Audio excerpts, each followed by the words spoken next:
Simon from simonwoods.com, and it's a bit of a hectic tasting today. We've got some people coming round, and I don't know how many. It's one of those, I don't know if you ever used to have those parties where you weren't quite sure how many people were coming, and you ended up having maybe just a few glasses too many before people arrived. I've opened 13 bottles. I'm going to try and get through them as quickly as possible, and I might turn the beef over in between the videos. But first, I've got 5 wines. First one is for the drivers among the people who are coming today. It's Torres and Natureo de-alcoholized wine, and I've had this before, and it's one of those that it's like a nice clean grapey style. I'd much rather have Moscato d'Asti, which is only about 5.5%, and I'd almost much rather have I don't know, two glasses of that than this, or that's what I thought last time. Maybe this one's better.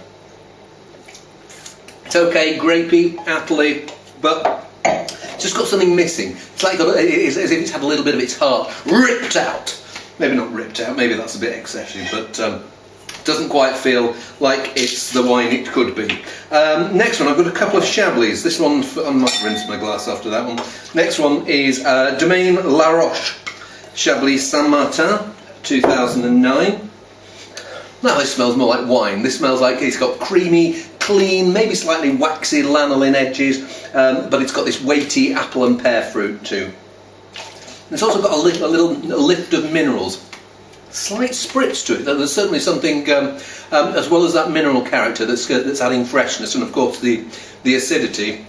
2009 great vintage. Feels like there's just a little bit of zesty spritz. I like that more than I thought I did. Sometimes I find the La Roche wines almost as if they've been made by a bit of a control freak, and they've made a correct wine, but maybe not one that's got the personality I want. Don't mind that at all. Let's see whether a step up in Chablis Dum takes us a step up in quality. This is a Premier Cru Chablis Bourrois, the Premier Cru from Sylvain Mounier. 2008 vintage, so maybe not the same quality of vintage, but hopefully the better vineyard will shine through. Let's see. Well, it smells richer and riper. If I have something against it, it doesn't quite smell as Chabline. I've invented a new word there, as the La Roche one. It feels like a bit fatter and oilier, almost like a bit something akin to a New World Chardonnay, that oily pineapple chunk character.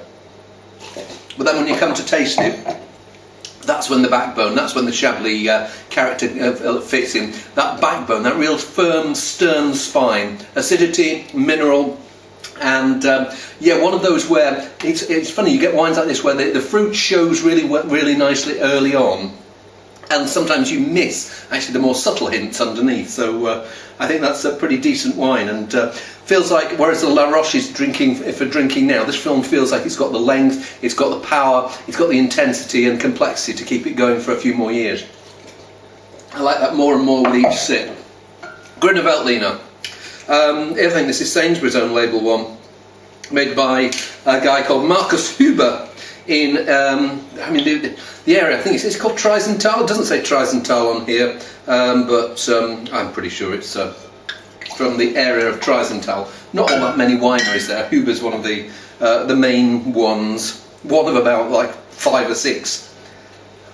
I love Gruner Veltliner. I mean, this Gruner Veltliner for me it's a really nice. It's got that slightly zesty Sauvignon-like character, but some of the minerality that maybe you're getting through in Chablis. That's why I put it after the Chablis. I like that stoniness that you get coming through from the soil. It's got that, again, bracing grapefruit, like flat lilt, but without the sweetness.